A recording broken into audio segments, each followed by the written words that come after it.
and then selecting your language.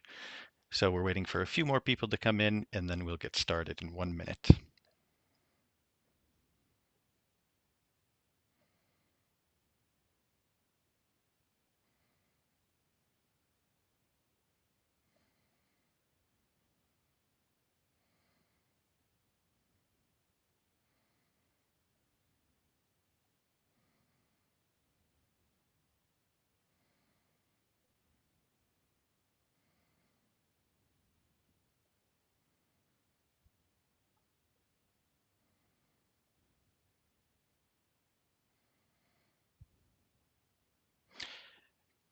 Good afternoon, good morning, good evening, everybody. You're in the right place. This is the ITUC webinar on building power and democracy at work with migrant workers. Before we begin, I want to remind everyone that we have simultaneous interpretation. So you'll see at the bottom of your screen, if you're using Zoom on your laptop, that you can select from English, Spanish, French, or Arabic. Or if you go to the three little dots on the top of your phone, you can select interpretation and your language from there. So first, I want to thank all of you for joining us. This is we think, an urgent topic and also can be a very heavy topic. The situation facing migrant workers around the world right now, it's always been difficult and challenging, but we have witnessed from the ITUC's perspective over the last several months a real acceleration of the repression of migrant workers on multiple continents. Specifically, we identified earlier this year what we call a billionaire coup against democracy. And when we were evaluating what this billionaire coup is doing and how it's doing it and what their agenda is, one of the things that we found is they really are fighting for a world without borders for their businesses, but a world of prisons and walls for migrant workers. And we have seen this growing for a long time, but it does feel as if it's reached a fever pitch lately. And of course, what the ITUC has been demanding, what trade unions have been demanding, is a world where people are free to move and work and build a life without exploitation from bosses or criminalization by governments. When we released the ITUC's latest list of corporate underminers of democracy just a couple of weeks ago, we paid special attention to this, and I'll put a link to that report in the chat. But what you'll find is global companies like Amazon or Palantir who are either engaged in the exploitation of migrants in workplaces, in supply chains, or are specifically building technologies meant to police, track, repress, and criminalize migration. And as you'll hear from some of our speakers, this is not an issue isolated to the US or to Europe, but is in fact a global issue. And we're going to see some very significant global battles in policy arenas over the next several months and years. And as trade unions, we think solidarity is universal and that an injury to one worker is an injury to all workers, regardless of your migration status. And so the ITUC has been very proud with our affiliates to stand up for migrant workers and with migrant workers and to try to resource and support their work to bring them into our unions. Where I come from in the US, we have a lot of unions, if you go back in their history, that were started by migrant workers in the United States. And so we know that it's not simply an act of solidarity for unions, but migrant workers very much have been at the lead of this movement around the world for many years. I want to start introducing our panelists. So we are lucky to be joined by people from each continent as we talk about how unions are fighting to build power and democracy at work, which is, of course, the title of today's webinar for migrant workers. We have with us Iram Arf, my colleague from the Equality Department, who's going to talk a little bit about a recent migrant worker organizing report that they've done that shows and really highlights what affiliates are doing around the world and some of the key policy obstacles to making sure that migrants have freedom of association. We'll be joined by Shannon Lederer from the AFL-CIO, Director of Immigration Policy. Shannon has worked with union affiliates and allies in every sector of the labor movement to develop policies that promote workers' rights and shared prosperity, including, I mentioned the US earlier, but Shannon's done a lot of work to reform the US's abusive guest worker programs and to help regulate the international labor recruitment industry. We'll also be joined by Smriti Lama from the secretary, who is the secretary for the International Department of GFONT in Nepal. Um, Smriti has played a key role as Deputy General Secretary of the Construction Workers Union and has a strong background in organizing informal economy workers, addressing research on child labor, gender audits, labor migration, and for many of you on the call, you may know Smriti from their work with BWI, with the FEB in Nepal. And of course, everybody's paying attention to Nepal right now. And we're really glad you were able to find time to join us and sending solidarity to everyone as you try to rebuild a government that represents people and workers. We'll also be joined by Teresa Wabuko, who is the focal person for labor migration at Kotu, Kenya, and at the African Trade Union Migration Network. Teresa is also the chair of the East Africa Trade Union Confederation, the Women's Committee, and in her activities there has promoted fair and rights-based migration and particularly focused on the challenges that migrant women are facing. And lastly, we'll hear from Mohammed Al Rada, who is the head of the Migrants Office at the Kuwait Trade Union Federation, another ITUC affiliate, and who's played a really pivotal role in educating migrant communities on their labor rights as they come into the region from other places. So with this, I'm going to first turn to you, Iram. You authored this, our most recent report, which is aptly titled, as is the webinar, Building Power and Democracy at Work with Migrant Workers. And we'll put a link to this in the chat. But the report really, in reading through it, it really makes this case for ensuring that migrant workers have rights that include freedom of association and collective bargaining, that lay out some of the key challenges, that sets out ITUC's demands, the global trade unions movement's demands from governments and employers to ensure that these rights are guaranteed, and that lays out some strategic action options that unions can take to ensure that's the case. But can you share with us some of the sort of highlights, the key takes from the report in terms of the challenges that migrant workers are facing globally and how some of the unions, ITUC affiliates, are working to overcome them? Iram, the floor is yours. About 8 minutes or so. Okay, thank you. Thank you, Todd, for giving me the chance to reflect on the report and the work for the protection of migrant workers' rights that we at ITUC with affiliates are carrying out. I think here everyone would agree that migrant workers are indispensable to the global economy. And according to the International Labour Organization, there are over 167 million migrant workers worldwide, which makes about 5% of the global labor force. And COVID pandemic in particular laid bare their essential role in our societies, from domestic and care work to construction, agriculture, manufacturing, and transport.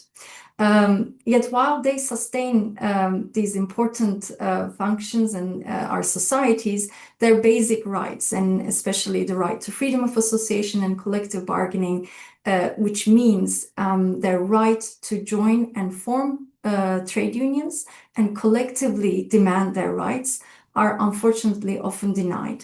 And as we said in the report, this is not a migration crisis as it's frequently being uttered in various policy areas, let's say. It is a crisis of exploitation and is a crisis of democracy at workplaces and in our wider societies. And therefore, we at ITUC and with our affiliates, we see ensuring migrant workers' rights is not just about achieving justice for migrant workers only, but it is about raising standards for all workers and strengthening democracy at work. Let me turn to some of the key challenges we highlighted in the report in terms of migrant workers face. First of all, what we see is migrant workers are concentrated in undervalued and underregulated sectors and face layers of vulnerability because of both stemming from the gaps in labor protections, in the implementation of labor protections, but also linked to migration status. And not only, but in particular, women migrants also face the added risk of violence, harassment, and isolation. In the report, we cited several research, which also shows migrant workers are also underrepresented in the trade union movement. When we asked trade union national centers, our affiliates in 2022, what are the biggest barriers they face in organizing migrant workers, the most common answers we got were restrictive legislation, lack of awareness amongst migrant workers about trade unions, fear of retaliation, language barriers, difficulties of accessibility of unions, and also insufficient union resources. Legal exclusions remain a major issue. In many countries, also in general, trade unions face a lot of problems in terms of practicing trade union rights, but also there are specific laws which prevent certain categories of migrant workers from joining or forming unions or taking leadership roles in unions. And undocumented workers, those on temporary visas, and workers in domestic work, agriculture, and export processing zones, for example, are especially excluded. But there are also practical obstacles cited. So migrants often work in isolated and informal settings. These could be farms, private homes, offshore facilities, where unions have little or almost at times no access. Additionally, long working hours, irregular schedules, and restrictions imposed by employers make it difficult for them to attend, for example, union meetings or connect with organizers. What we see is also communication becomes at times a barrier, language differences, information not being provided in a culturally relevant manner create disconnection as well. And many migrants, many unions, as I have mentioned, face limited resources to be able to strategically target migrant outreach. And I think we must also acknowledge the discrimination exclusion we see and growingly in the political discourse, for example, unfortunately at times shows its face also within the workforce and within unions as well. And migrant workers, especially women and racialized migrants, those with irregular migration status, may not see their own priorities reflected in union priorities always. So this is another barrier which creates discourages engagement. And on top of all these things, of course, migration policies themselves compound the barriers migrant workers face. For example, employer-tied visas, schemes like kafala system in the Gulf, but not only. We see labor migration schemes which tie migrant workers to specific employers in all the regions of the world. These create structural dependency of migrant workers to specific employers, which then causes increased fear of organizing because migrants then risk dismissal, they risk additionally detention, deportation, and even violence if they dare to organize. But despite all these challenges, unions are finding ways forward, as you will hear from many of the examples that speakers will provide, but also additional examples we highlighted in the report from South Korea, Ghana, Italy, Peru, the Philippines, and Kenya. These all show that inclusion, creativity, and solidarity make organizing possible even in the most challenging circumstances. I mean, some of the strategies that I want to highlight that trade unions are using begins with building trust. So through community-based organizing, partnering with migrant-led associations, civil society organizations, or religious and cultural networks, trade unions outreach to migrant workers. They recruit organizers from within migrant communities. These are people who can navigate linguistic and cultural differences and act as trusted intermediaries. Legal empowerment has also been a cornerstone of union strategy, as we see. Unions provide legal aid and representation, for example, in cases concerning wage theft or against unlawful detentions and deportations. And these serve as an effective entry point for engagement. Of course, unions also advocate directly for policy reforms which dismantle legal barriers that prevent migrant workers from organizing. For example, at ITUC, we advocate at global level in multilateral forums, of course, such as the International Labour Organization, which is our tripartite home, but also at other UN and non-UN multilateral engagements, where we stand up against the creation of a two-tiered system where migrant workers are seen as disposable and exploitable. Another strategy that unions are using is trainings and education, both for migrant workers about knowing their rights, but also for other workers and unionists on migrants' rights and the challenges they face, leadership trainings and other like skills development trainings that are specifically scheduled and designed as per the needs of migrant workers. And unions are also making structural changes within their own structures, creating migrant worker committees, reserving leadership roles, and adapting union services to be linguistically and culturally accessible.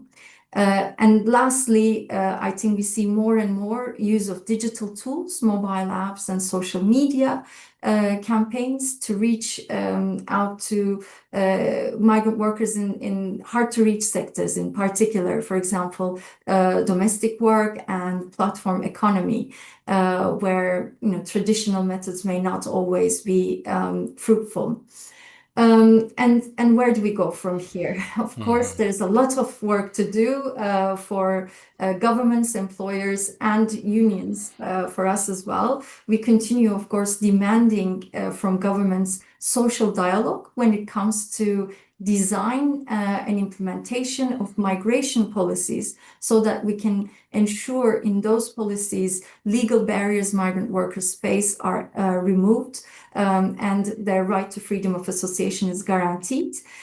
From employers, we demand respecting organizing rights as part of due diligence obligations, for example, ensuring inclusive workplaces, fair recruitment practices, and using their supply chain leverage to ensure all workers can unionize. And for us as unions, of course, we need to continue making inclusion visible, which means adapting our statutes, our leadership, opening leadership positions, and embedding migrant organizing within mainstream strategies. And of course, continue building alliances across the board. For ITUC, challenging systemic exclusion of migrant workers face, which are, as I have mentioned, not only stemming from gaps in labor protections, but also from unfair and unjust migration systems is a top priority.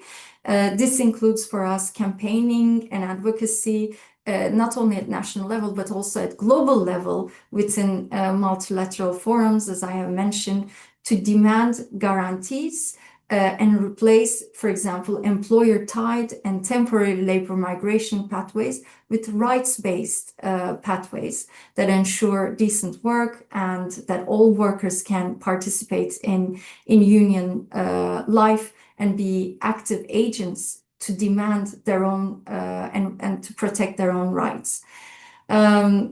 going back full circle, as I have started, I think it's important also in these days with the political discourse to remind migration is not a crisis. The real crisis is exploitation. And when migrant workers can freely organize, they do not only protect themselves, but they lift the conditions for all workers and they strengthen democracy. So for us, building power and democracy, as the title of the webinar, is not an option. It is essential for a fair and sustainable future of work.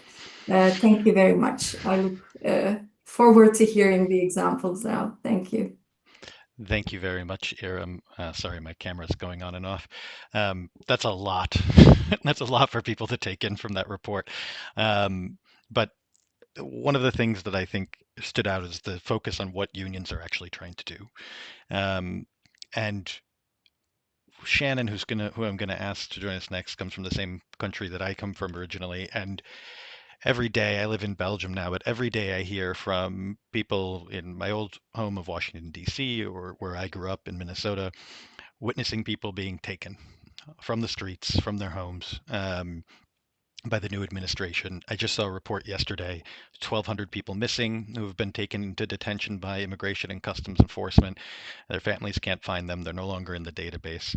It's an incredibly scary time in the US, but it is not isolated to the US. Living in Europe now, as we mentioned in our Corporate Underminers report, Frontex, the EU's immigration enforcers, has an incredibly bad reputation for the way that migrants have been treated, especially those coming across the Mediterranean. And we've seen trade unions, especially in places like Italy and Spain and Greece, really stand up and try to act in solidarity. So bringing that now back to the US, the AFL-CIO obviously has a ton on its plate right now.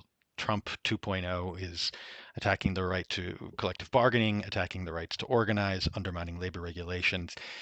But we also know, as I mentioned, that migrant workers are really getting hit twice, the double punch, the anti-worker agenda, the anti-union agenda, but also this really divisive, despicable anti-migrant rhetoric and policy. Um, we saw this, American workers first, and we know that when they say American workers, we know who they do and don't mean. But as trade unionists, we know that if migrant workers lose, we all lose. So, can you tell us a little bit about how the anti migrant policies, including these violent detentions, these deportations, are really having an effect on all workers in the US? And what is the AFL-CIO, what are your affiliates doing to sort of take a stand and defend migrant workers and all workers by extension? Yeah, thanks so much for that introduction, Todd. It is indeed a scary time here in the United States, and that makes me all the more grateful to be in community with all of you today, because obviously it's moments like these that just make so clear how critical solidarity is as our path forward from the local level to the global level and everywhere in between. So I just want to extend greetings to my brothers and sisters, siblings, comrades out there, and say what an honor it is to be a part of this really important discussion with this amazing panel of speakers. And, I will just, start by giving super quick context about our workforce. Here, 1 in 5 workers in the United States was not born here. And to be clear, our unions represent workers regardless of immigration status.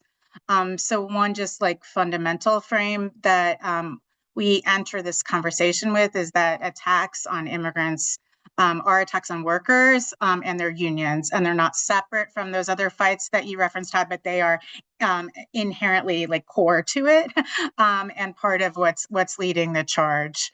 And so I, don't need to tell anyone that that Trump ran a campaign that really centered the dehumanization and vilification of migrants and committed to pursue mass deportations. that is an agenda that he has pursued very aggressively since he came into office. I think you've already given some really chilling examples of what we are witnessing. I think instead of focusing on the details and the nature of the sort of devastating impact of what we're seeing, I want to start by talking a little bit about concretely what unions have been doing to prepare for this and respond. And then I'll tease out a few of the broader themes that we're trying to respond to right now.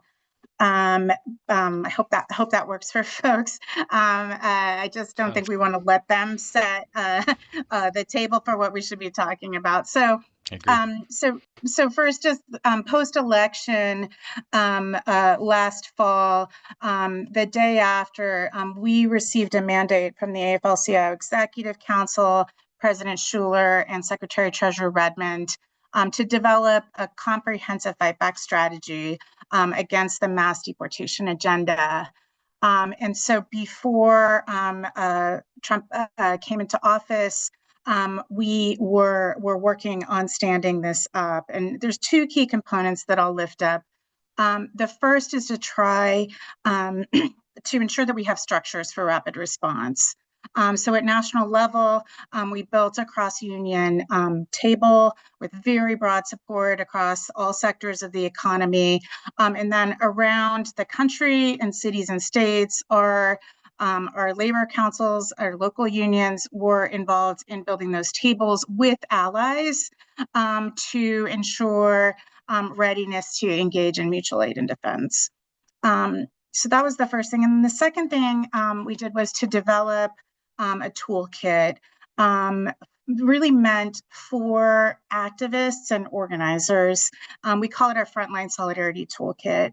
And this is not about policy advocacy, but really about practical tools that we can use to help workers and unions prepare and engage with the boss in these moments.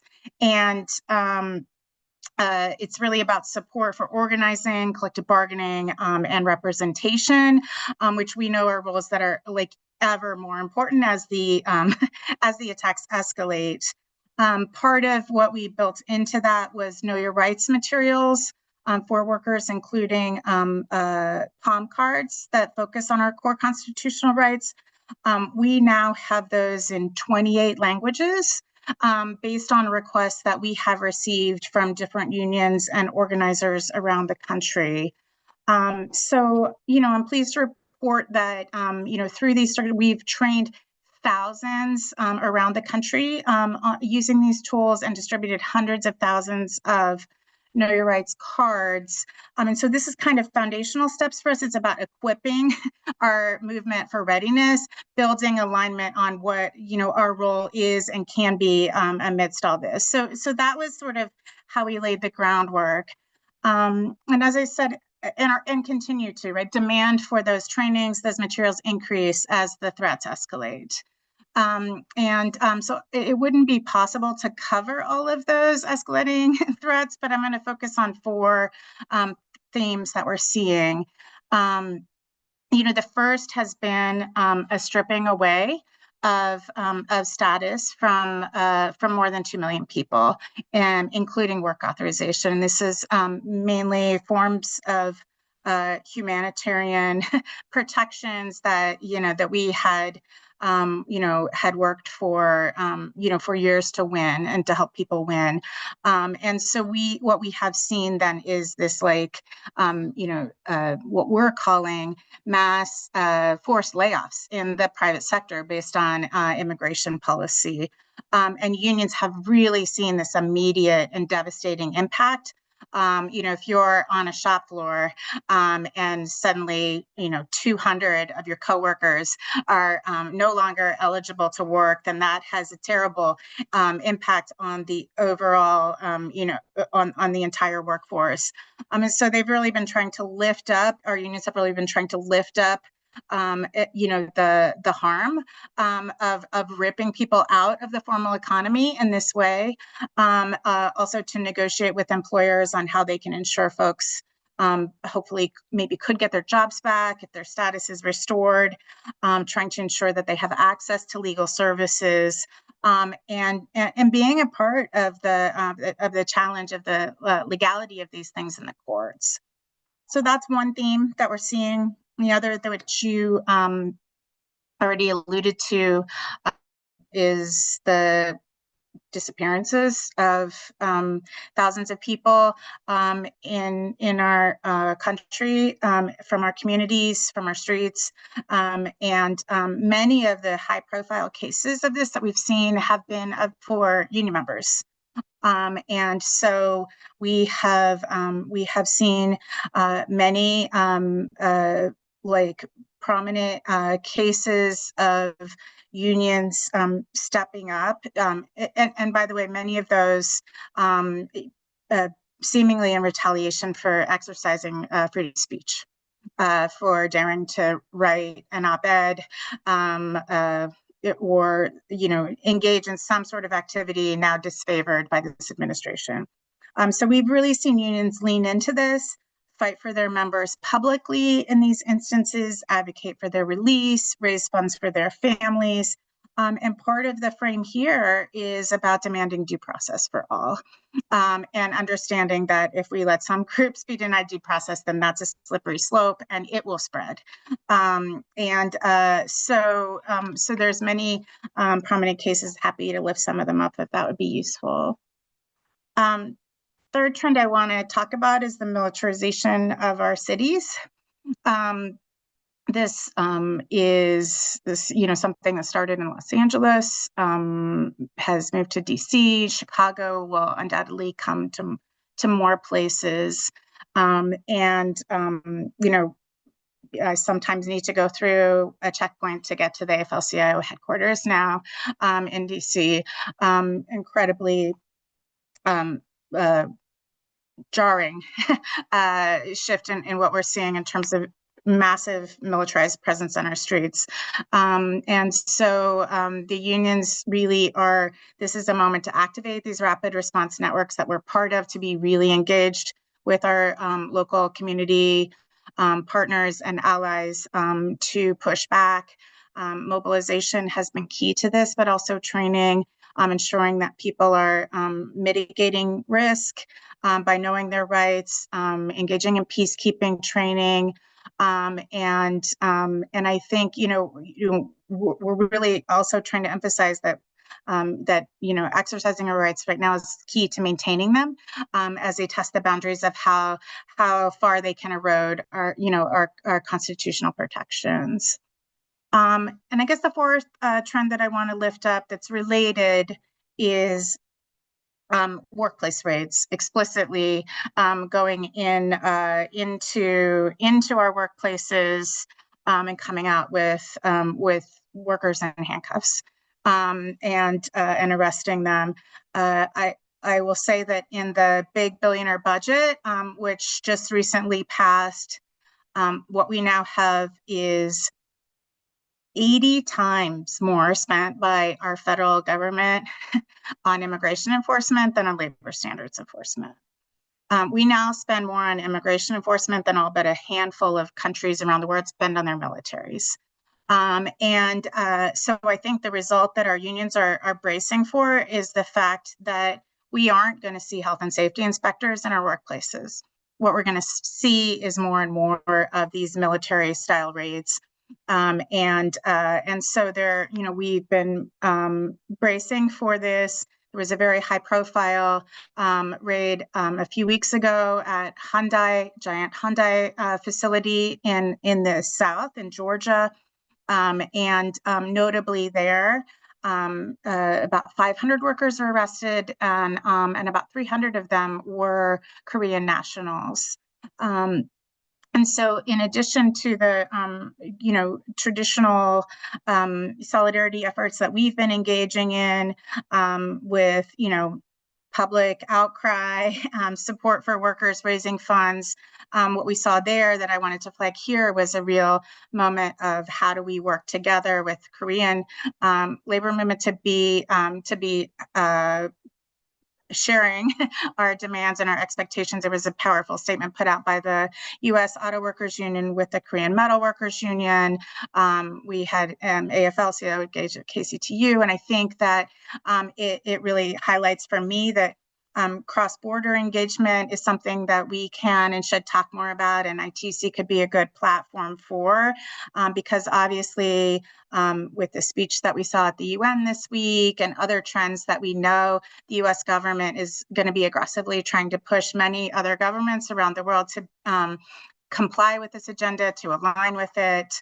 And so for us to work together as trade unions to think through how we can find ways to build power together to push back and respond, that's something I would love to come out of this discussion.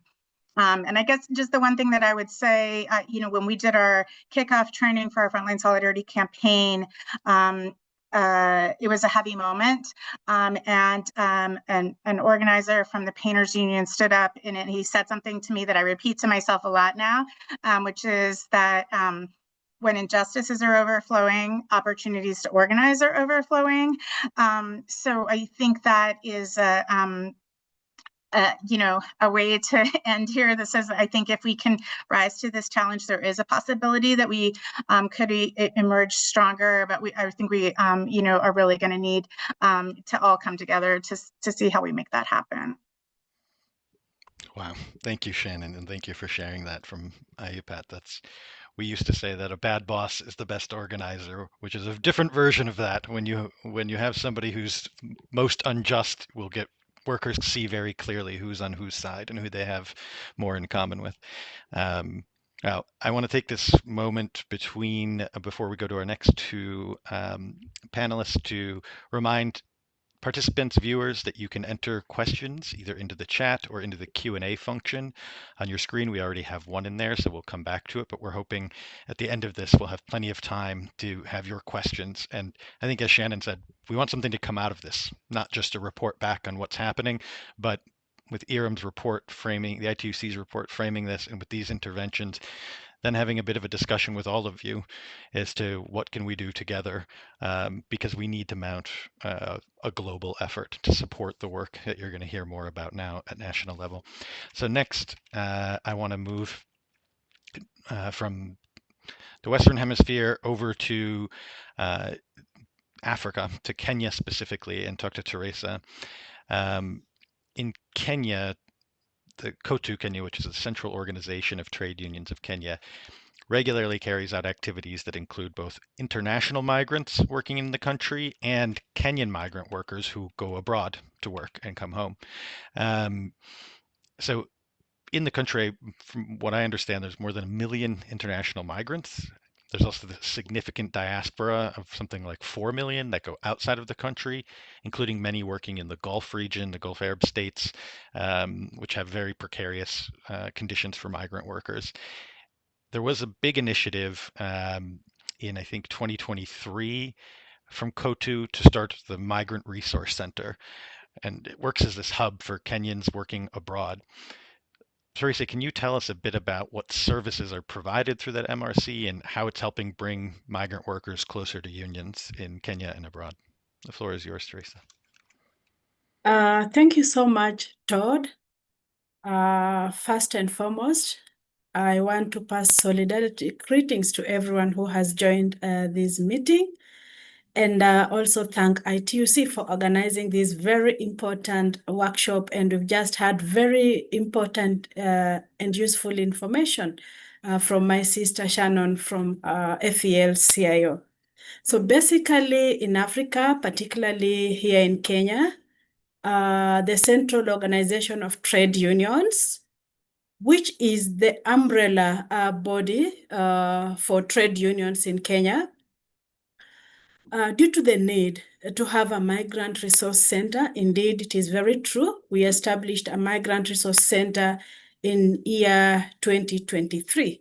And the resource center is based at KOTU headquarters in Nairobi. And basically, this resource center provides services for both Kenyan migrant workers and other international workers who are migrants, that is, who are working in Kenya. It is also true that over 4 million Kenyan workers are abroad, most of them in precarious jobs, particularly in the Middle East countries. And trade unions really, particularly now in Kenya, KOTU Kenya plays a very critical role, particularly when it comes to gaps that exist in the frameworks and governance of labor migration to be able to provide some of the services to potential and returned migrant workers and other international migrant workers living and working in Kenya.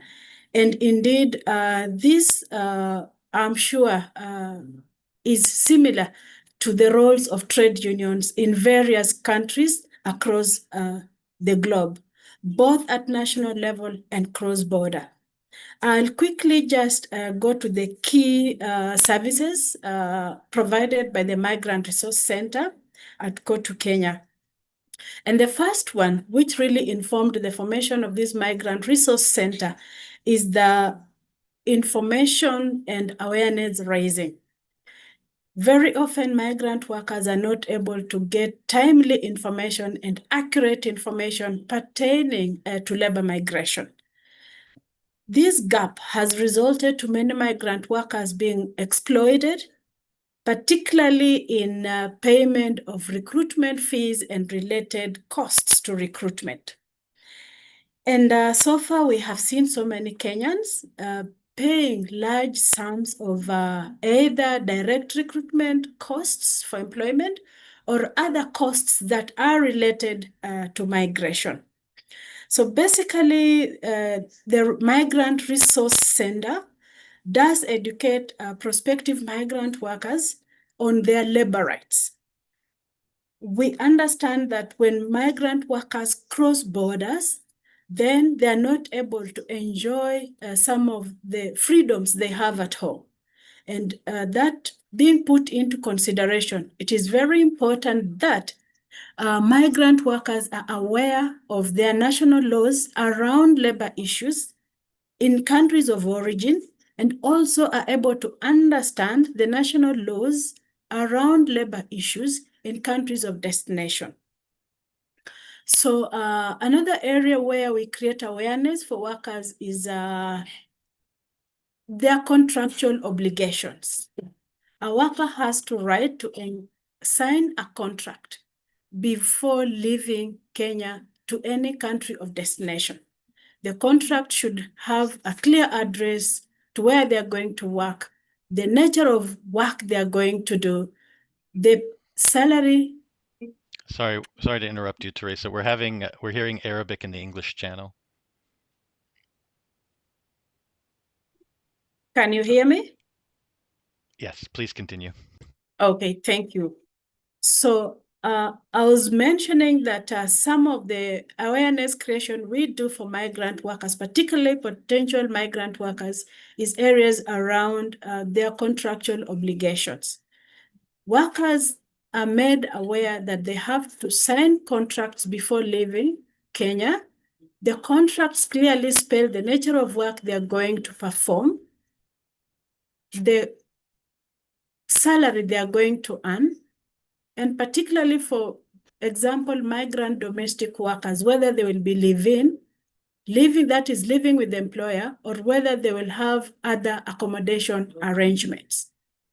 We are also pushing government to have issues of particularly dispute handling mechanisms also being addressed in their contracts, because most of the disputes arising at the workplace become one of the main factors that fuel a lot of misunderstanding between migrant workers and their employers, and which have seen many migrant workers, particularly in precarious situations, be forced out of the country or be forced out of be forced out of the homes that they are providing services.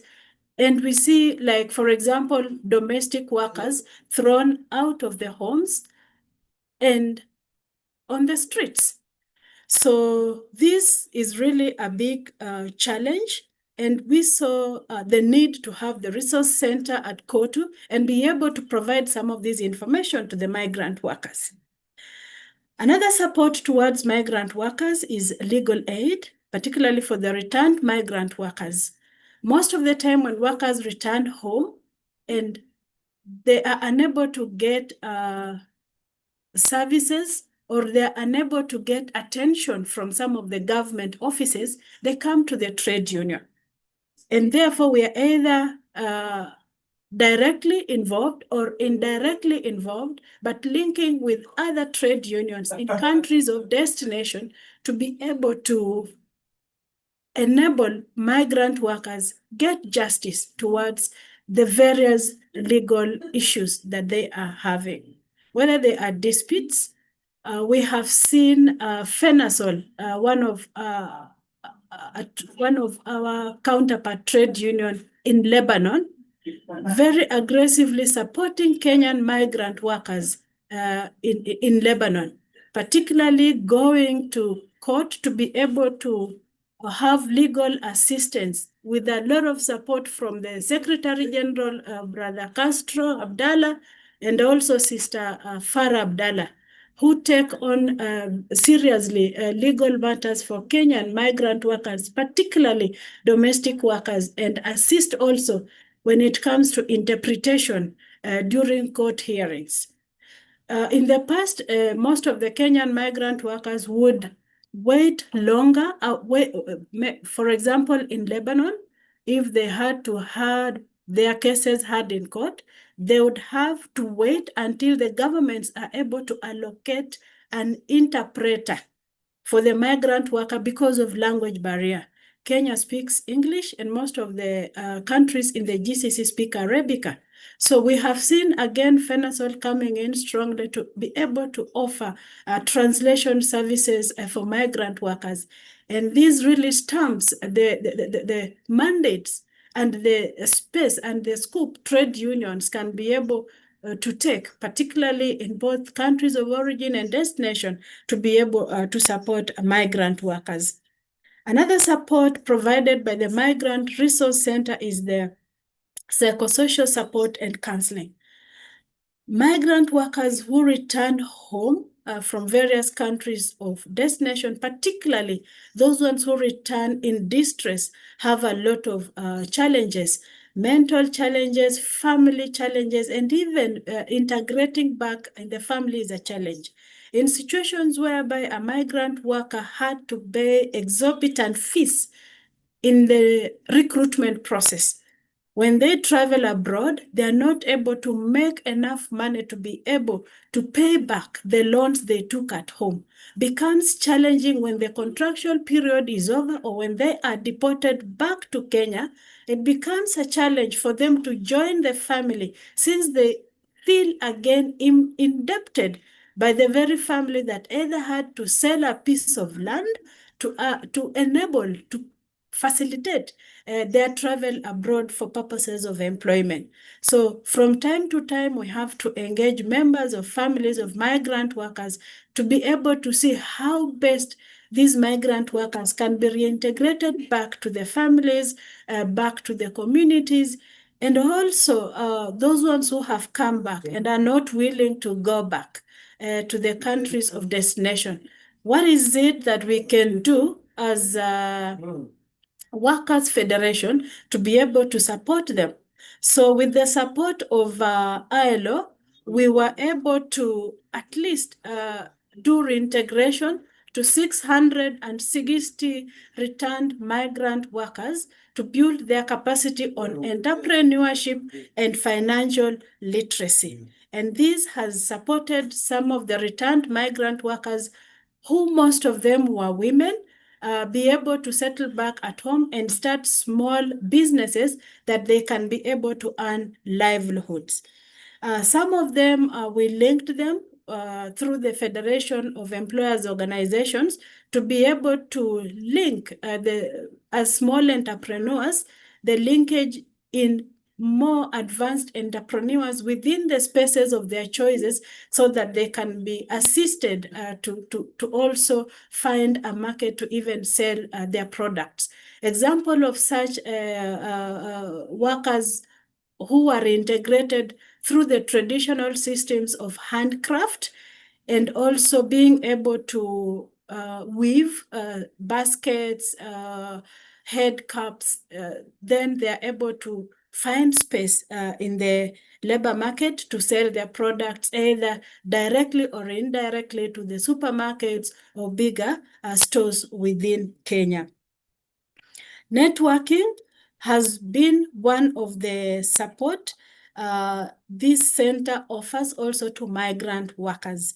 It connects migrant workers together and helps them come to share experiences when we have meetings for migrant workers during Labor Day, during International Migrant Workers Day, during organized workshops, and when they share experience, workers can learn from each other. We also take these platforms to explore further on the migrant recruitment advisor that was developed by ITUC. Because for workers who are able to access internet, we request them to log into the ITUC website and be able to share their migration experience, where then they are able to vet their recruitment agents and they are rated. So workers from other spaces within Kenya or globally can reach out to these sites and see really which country would be a more preferable country of choice to go and work into, which maybe recruitment agencies would be agencies that are applying due diligence to migrant workers, that then workers can be able to migrate and are embracing the principles of fair recruitment. So around networking, we have Kenyan workers in the diaspora who have formed associations where trade unions do not exist. I was recently in Germany and we had a meeting with German women in diaspora. They have formed a forum, and we saw it as a good platform to also link this forum with the trade unions in Germany. So for us as trade unions, a worker anywhere is a worker. A worker everywhere is a worker. And as long as we stand in solidarity together with the trade unions, where Kenyan workers are, we try to link them to the trade unions so that we amplify the solidarity and protection of rights, dignity, respect, and due diligence be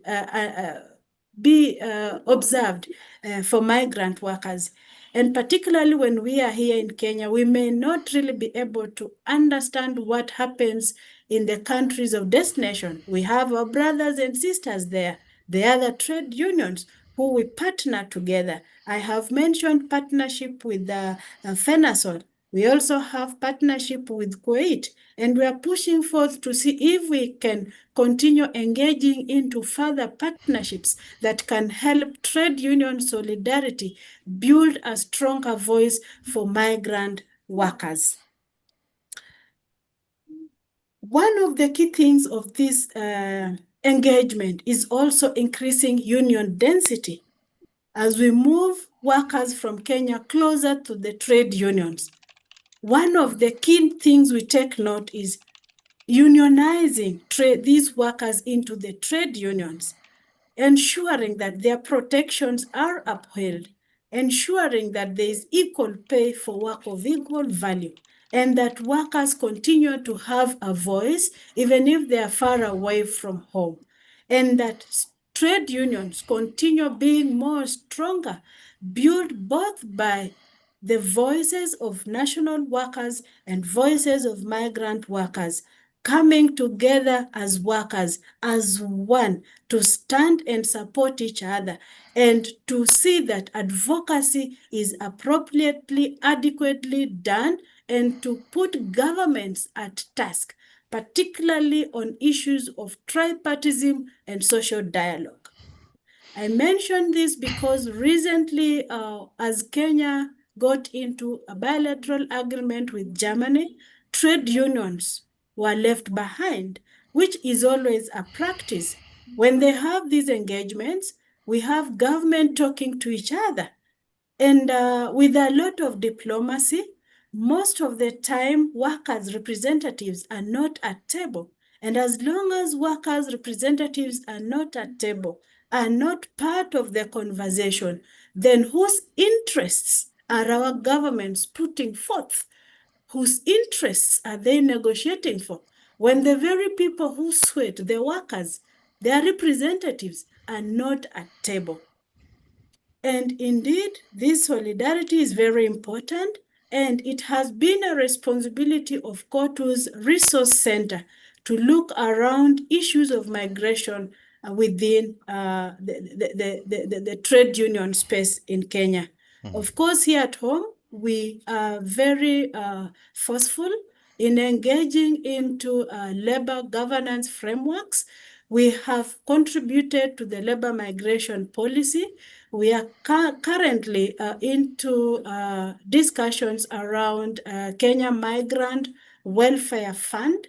And one of our take is that we should also sit in the boards of this fund. A representative from the Federation and a migrant worker representative also sitting in the board to be able to understand how this welfare fund is going to be managed. Mm-hmm. And just to... I'm going to ask you to close in a second, just because I want to make sure we get to Smriti. Okay, and just to mention how the Resource Center have brought migrant closer to us. There's the issue of bridging the gaps where governments are not able to reach out to workers, trade unions do to extend protection. Issue of advocacy and representation by advocating for migrant workers to be members of the union, and also empowering migrant workers by giving them a voice, creating space within our structures, encouraging networks to make them feel part and parcel of the trade union. Thank you very much. Thank you very much, Teresa. There's so much in each of these interventions that I feel like we could do an hour on each. But I want to thank Teresa because you've really helped expand what we're talking about here, both the nature of being an origin and a destination country in Kenya and what kind of challenges that and opportunities, I think, as Shannon has reminded us to keep in this mindset, this creates for trade unions and for the workers themselves. I want to go to South Asia. I want to go to Nepal because I think we'll hear a little bit more about Migrant Recruitment Advisor there too. And as Teresa mentioned, the ITUC does have a project called the Migrant Recruitment Advisor, and we've put information on that in the chat. But Smriti, the trade unions in Nepal have been really active in supporting Nepali workers abroad, while also supporting their families at home, and of course those that come back to the country. And GFONT in particular has been focusing on migration policy, the rights of migrant workers for more than 30 years. We know that you have and you operate migrant support groups, which are led by, and I think this is really important and relates to Teresa's point on representation on the boards of the welfare funds. These support groups are led by elected Nepali migrant workers affiliated with GFONT in 11 different countries. So can you tell us a little bit about how these groups are set up, what functions they serve, and how they connect? What's their role in connecting workers abroad and unions at home? Okay. Hello. Namaste, everyone. I can see all 47 participants now, 48 participants in the board. So it's my privilege to be a part of this important discussion today. Thank you, Todd and Edom, that having us here in a board to discuss about the democracy within a migration phenomena. It's a very important now, I think, to discuss about it. As you have already mentioned that we have around 3 decades long experience to working. Yes, of course. It's during this all 30 years, we have seen lots of ups and downs. many experience where there is a trade union rights in the destination country, without trade union rights, destination country. As we have a to Z countries, we are sending Nepali migrant workers. We have also one of the key country, which labor sending country, near about 6.8 million Nepalese are working in abroad. And the migrations, brain drain now is another one phenomena. So yes, as working in that all areas, that three things that I would like to mention here. One is organizing, another is a G2G, and another is a T2T. So in this area that I can explain that how we GIFN has been working in migration, especially in the destination countries and in Nepal, of course. So as we mentioned that it's a really complicated situation. Once, as Aram has already mentioned that, what is the situation of the migrant workers, because they have to work normally the denied by the native workers. So that is mostly the difficult, danger, low paid, and then that lead to them as they more vulnerable as well as to exploitations also. So it's another one key areas that we trade union have to work. So we have experience to working with the different situation and then different initiative that GIFN has taken this whole period of the organizing migrant workers in destination as we work on the overall cycle of the migration. So it's a pre-departure and then in destination country, the forming the support groups, and then part of integration also. So as we mentioned, one point is not covering the migrant workers issues. So we have to cover overall cycle of the migration. So we tried to do that from the different 11 destination country that now we just said GIFN support group, because we cannot name them as a trade union, because most of the countries like the GCCs, they don't have our trade union rights. So we just call them and name them like a support group. If that is a Qatar GIFN support group, Saudi GIFN support group, like that, Bahrain and all. So the normal is that the pre-departure or the orientation is that we are being part of that. What are the labor rights of the destination country? Because being as a migrant worker, you don't have a right sometime to do the agitations or something like a strike on there. So we just orient them, but by side, we just say that you have a right to organize. And then base part is that we used to do it from for the workers by the workers, because there are several, the labor camps were there. So we elect the workers represent or the workers leaders from their the labor like many area based, like in Qatar, as we have many Nepali workers working in the one like a construction. If that is a construction area they work, so we just form the committees there. Within them, we elect them as a member, and we just take the very nominal, dues to the different they have to pay, like annual less than $1.5 that they have to pay back the Nepal. On that, we look upon the all, issues. Most of the cases that we receive from the, there is a recruiting agencies of the Nepal is, cheating on them. So we just check with that cases also. And if there is something with the families, we just come to them and then connect them. If there is other facilities with the Nepali workers getting as a member, they are the one who the migrant in the migrant members also they get the same facilities also.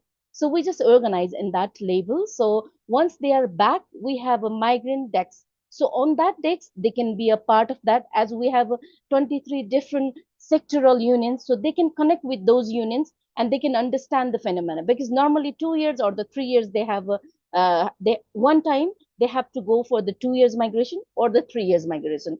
Once they come back, they can be connect with the wall of work of the Nepal, so they can help and they can just give us the some feedback of the destination country which they work for that. So this is how we organizing part, and then we just try to help them through the first we gather them and then form the committee. And if there is, as I mentioned, that the different situation, different initiative, if there is a trade union available, just in 1994 we have just do the MOU which we call the T2T. So normally the T2T is we try to connect with the destination countries. If there is a trade union, right, we try to connect those trade union with the help of this GOF, I mean global labor unions, as well as the ITUC. So we try to connect with them. So if they have a provision to organize migrant workers, I can see the brother Muhammad from KTUF here. He is also one very key partner for us. to working in the Kuwait. So we have a MOU with the GFON and Kuwait. Like my sister from Kenya, she mentioned about the Lebanon, about the financial. We have a connection with the financial also. So we started with the South Korea, like KCTU, and then Hong Kong. We have a mini experience of the do in our level base of the trade union to organize them and the pay the very nominal, and then to address the day-to-day issues of the workplace of the migrant. Sometimes it work very good because the once the destination countries trade union take the initiative for the workers issues, it is mostly the solve. Like we have a very good example of the Malaysia. We work with the MTU for the long time, so when they have some sort of the mechanism to address the issues, only one phone call is solving the issue. We have that kinds of experience too. Just like in KTUF, we have they give us the space to do our meetings or our conferences. That is also helping us to gather our members there and to connect with us. So this is all about the solidarity we just mentioned, which is very important, the T2T. And then G2G is another phenomena that we cannot make the pressure to the government of the destination country to just form the policies or something. So Nepal government has that initiative, should take the initiative. So we are in a different forum of the government, which is one of them, the Foreign Employment Board, which we say. So we are a part of that. And then now we have a social security system, which we say contribution based social security. It is applicable for the migrant workers also, that they are also part of that, so they can contribute from the destination country to get the benefit from there. So that is another forum where we are representing and try to make the policies, try to intervene the policies in favor of the workers. That is a part of G2G, and our government will negotiate with the destination countries government to make the laws and policies for this. So these three areas that we work, and as a part of solidarity, as we just raise the voices of the voiceless in this phenomena, which is really a complicated. Regarding the women migrant workers, still we are fighting hard because it is a ban for the domestic workers. Mostly the women are there, so it's a ban from the Nepal government to the especially in GCC country. We are trying, and that may lead them more vulnerable. So imposing ban is not the solution. So we are working in that area to make the government more labor friendly, that we said that okay, you have to find the way to give the voting right for the migrant workers from the destination country. Once you see 6.8 million voters are outside, then the government will listen the workers' voice. So in that areas also we work in the G2G forum. I mean, like with the government of the Nepal, we put pressure for the for the policies. And then T2T is another one very key area. Again, I will just mention that because the trade unions should take the initiative. As we said, we can see we can hear about the United States and then Kenya also. Now this is a really a dimension. It's like a global phenomena, and then rapidly changing the things. We cannot predict that this is happening in one part of the world is another part. As the capital can move one place to another place for the cheap labor, we trade union have to come together. We in the initial date, it was very difficult for us to convince the trade union to enroll the migrant workers because they don't have a policies to recruit the membership as their member, because they thought we are a job snatcher, they are just opportunity are getting from the migrant workers, like that also. But as the overall phenomena is that the class struggle is what we are facing, wherever you work for the same job, same paid should be happen. So this is how we work within a overall structure of the migrations. I mean, all cycle of the migration. And in the part of reintegration, also one very good area that at least they can come in the GFN migrant decks, they can join with us, and then they can know what exactly the labor, the world of work of the Nepal is changing. Because within 2 or 3 years, what happened is that rapidly the changing things, they cannot go through it. So at least to understand, once they are a member, they are a part of that rights of within a trade union, within a GFON to be a part. So that is helping us. So having said this, only one area is not enough to look upon. We have to see the overall, like a holistic type of the approach to address the migrant workers issues as it is getting more difficult day by day. So I think this is how we have been working. So if anything, then I will love to respond. Thank you, Todd. Here I Thank you so much, Ms. Miti. We really appreciate it. In the last 17 minutes, though, I really do want to open up the conversation because I see a lot in the chat and I see a lot of Q&A. And I will ask the speakers to be thinking about, in the last few minutes, sort of a really short 30-second response. What's one thing you would list as key to be able to ensure that more migrant workers find homes in unions? Based on your experiences, what's one key thing that ensures that migrant workers feel at home in their unions? But before we get to that, I want to go to some of the questions. And I see that Teresa, thank you, is answering some of them also directly. But from Neha, we have, what strategies have unions in your region used to protect migrant workers from retaliation, specifically firing, deportation, etc., especially as retaliation for organizing or other union activities? Do any of you want to take that one first? What specific strategies are you using to protect them from deportation that results from deportation or termination that results from retaliation for union organizing?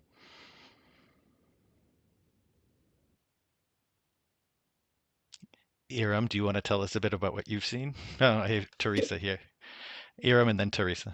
Sure. Very quickly, I mean, there are examples from different parts of the world, but one, of course, Shannon talked to the US example, which is very relevant. But we see similar ways, for example, from Australia as well, trying to actually turn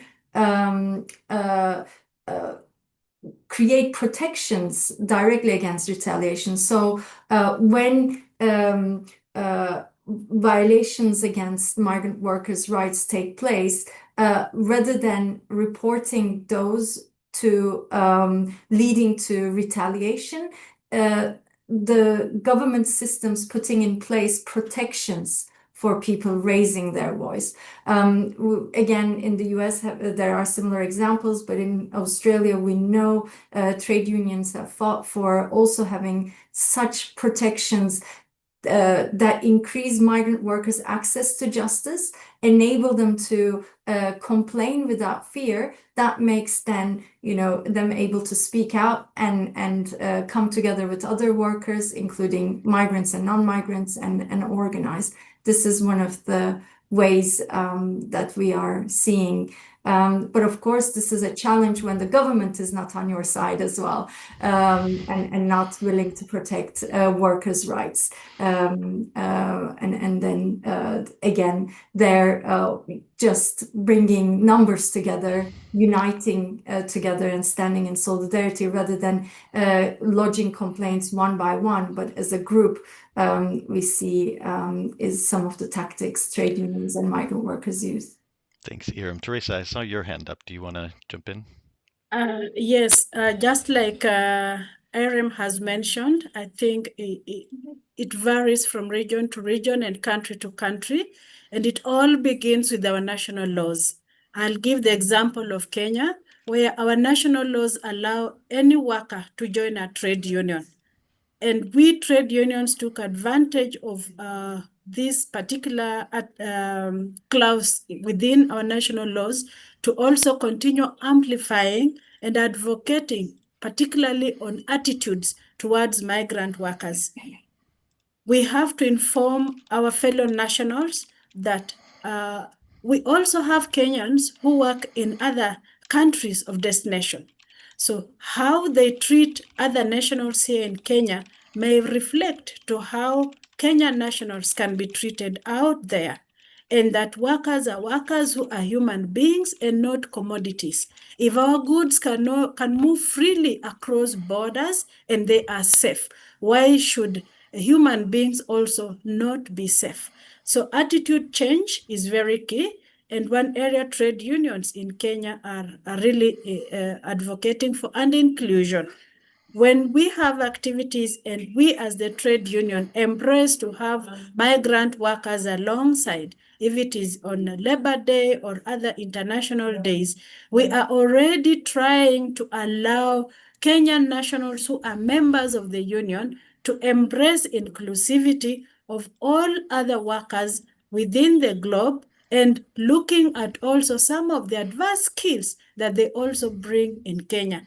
Not only looking at migrant workers as taking away our jobs, but also what are the skills advantage that migrant workers bring on board. So once our national laws are also inclusive, it provides fair legal ground for trade unions to continue this advocacy, advocate for change of attitude, increase awareness, and overall inclusion of migrant workers, including members of their families. Thank you.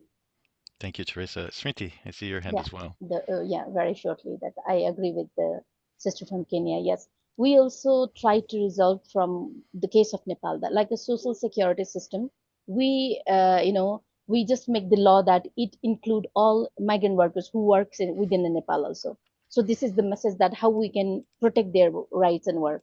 I can see in the in a participant the sister Rizi, who have been working as a lawyer in UAE. So these kind of the forum also we use it. Sometime what happened, it was very complicated due to the language barrier, due to they cannot explain what exactly happened that is happening. The employers are just suspends them from the work or something. So the trade union of the destination country, or if there is no trade union, human rights or the lawyer forum, who can just help the workers to explain what exactly happened. In the case of Nepali migrant workers, most of the things is that they cannot file the case. They don't know exactly if there is a mechanism to file the case. They cannot understand the way. So this we can just resolve that via T2T. I mean, if there is a trade union, we just try to go them and then exactly how they can resolve the issue. Because normally the migrant work, when there is a fire about the migrant workers from the job, the destination countries trade union, if they speak, and then there is some mechanism that might happen. So this is some example that we were to responding the first question of Sister Neha. It's really helpful. Thank you. Shannon. Just to say very briefly, building on what Iram had mentioned, we had a moment over the past few years where we saw what it would really mean to have affirmative protections for workers who were filing labor complaints and helping to enforce labor laws. And that was kind of transformational in terms of the power dynamics that we saw, really making it, creating protections for workers because they're coming forward and speaking up about abuse. And that, I think, obviously is the path forward that we need to ensure that we don't just have labor laws on the books, but that, that all workers are meaningfully able to enforce them. I think as we see this, shift in the wrong direction, the plant that was just raided in Georgia, 3 workers have died building that facility. Immigration enforcement is not the type of enforcement we need to see there, but it makes clear that we're going to have to evolve our tactics, start to think about what as we don't have those types of legal tools, what types of public pressure campaigns can we be doing? How do we engage in accountability for those practices in the new reality? So I think that's a moment that we're trying to sort of grapple with now and evolving tactics. Thank you. And thank you for the question, Nia. There's a couple of remarks in the chat too that I wanted to draw attention to. One from Bangladesh, which I've roughly translated here, but it says they have 2 types of problems, one internal, one international, in part because of the very large population in a very small sized country. There's not a lot of job availability. And also, they bring in something that I think maybe we haven't talked a lot about, but is the effect of climate change on migration. He says that because our country is in a river and sea area, every year due to climate change, families living in those areas lose their homes and properties. They're displaced with their families and relatives and are migrating to big cities. This is really that internal migration within the country. They're living in really inhumane conditions as a result. And those who have a little bit of cash are tempted by traffickers to migrate to developed countries. And then we see this exploitation that we've heard about so much today. And this is something we've worked on a bit before. But I wanted to bring in this question. We talked about the effects of migration, international migration across borders when you go into a repressive regime like we're seeing in the United States, the work of trade unions to build MOUs and agreements across countries to ensure that host and destination migrants have what it's like to be in a country like Kenya or like Nepal, where you have both workers going out of the country and workers coming in the country, and how you try to represent both. But on climate and displacement from migration. This is one of my personal big fears over the coming years. Shannon, what you've said, which is, and we see this in the chat when they talk about the GCC region too, there's a lack of access to justice, to real rules and laws for migrant workers, and the fact that that space seems to be deteriorating pretty rapidly in a lot of places, while at the same time the drivers of migration, whether economic or climate, are increasing. So um, how do we, I don't know if it's awareness or what it is, but how do we raise the understanding that more and more, more and more people, I don't want to say majorities yet, but more and more people are going to be migrants for one reason or another, pushed into this by circumstances and conditions, climate change and economics, and political fracturing, and get away from what I think, Shannon, you really defined at the beginning, which is not separating what's good for migrant workers or what's good for all workers. Is it, do you think it's just a matter of articulating, or do you think that there's something structurally we can do? We've heard a little bit from the other colleagues about some of the ways that they're trying to structure their unions differently. And we hear Iram, sorry, talk about this at the beginning too. But any of you have further comments on this, how we really move the paradigm?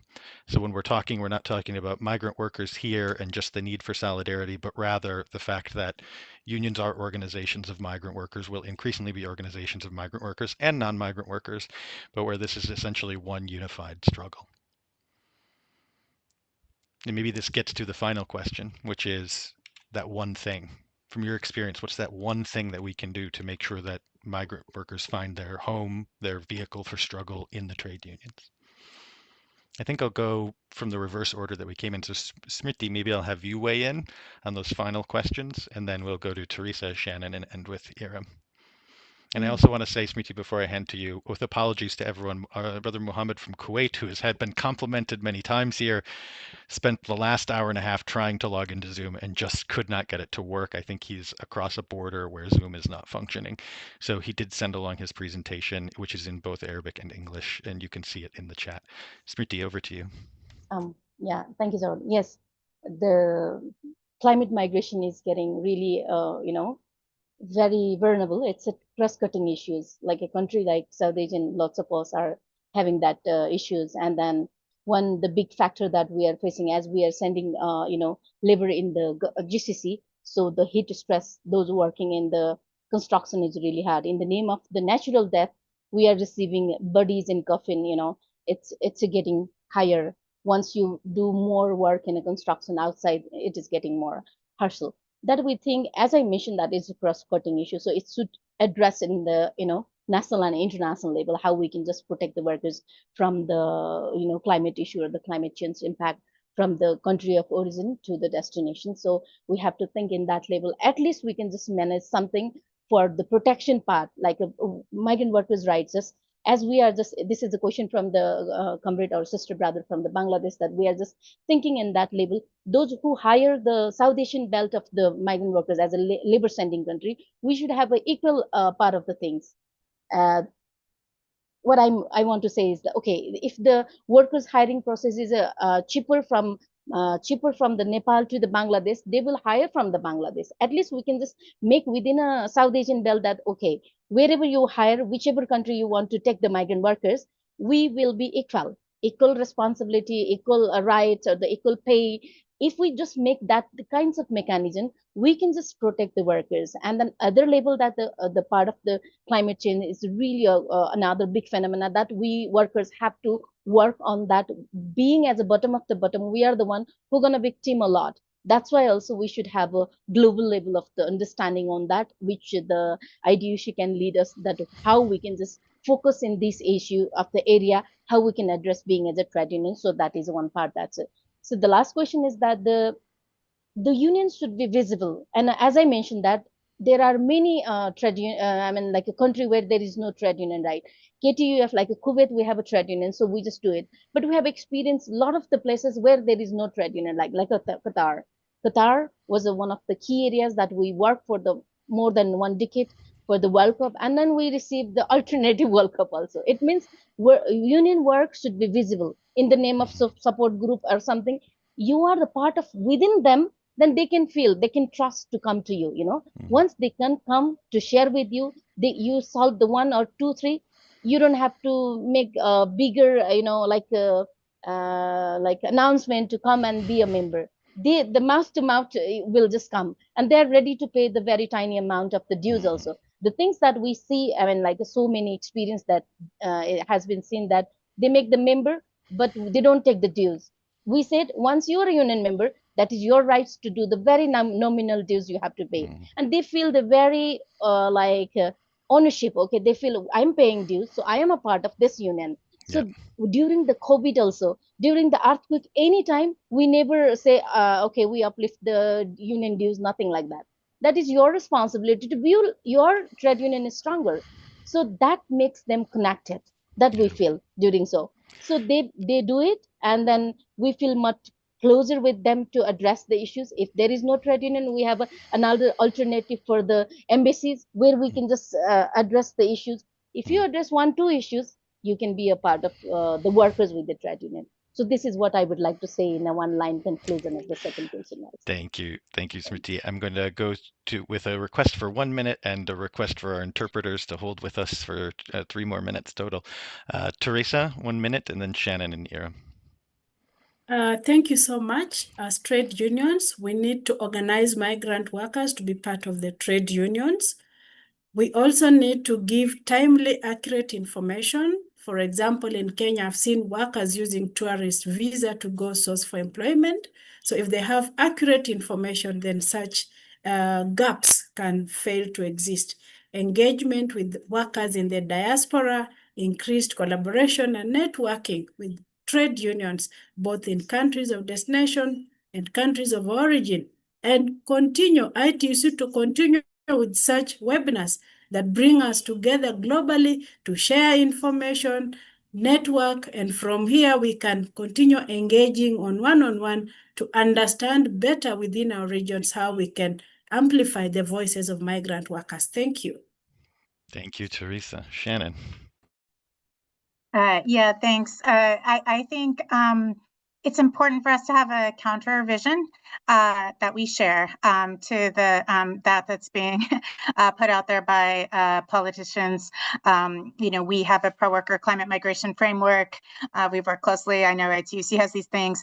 We have to present better alternatives that show how by coming together, we all benefit. I think for the one mechanism, I would like to completely support my sister Teresa in saying keeping the focus on organizing and showing that that investment in this work gets results, and that there isn't a path to growth and real worker power when we are divided, when workers are excluded. So I think that one really concrete thing there is to ensure that we have organizers who can communicate effectively with the workers who are being organized, who come from the ranks of those workers, and that we're investing in building that capacity that really reflects the workforce. Thanks so much. Ira, bring us home, please.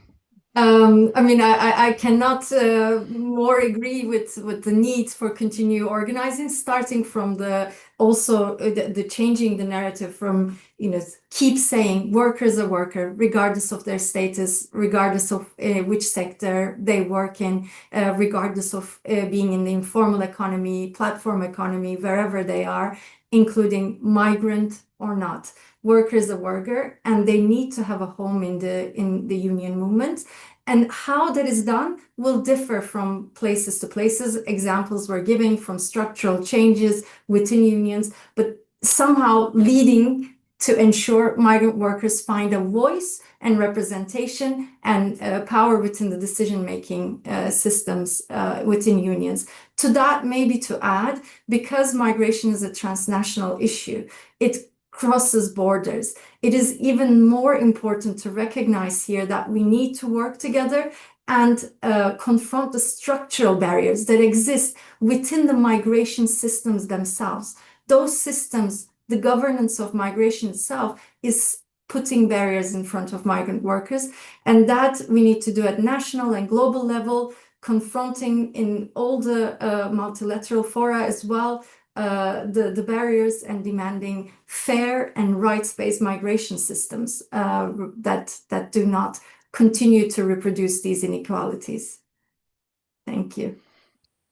Thank you to Shannon, the AFL-CIO. Thank you to Smriti and GFont. Thank you to Teresa and Kotu. And thank you, that we missed him, to Mohammed and our colleagues in Kuwait. And thank you, of course, to Iram for putting this report together that gave us a catalyst to have this call.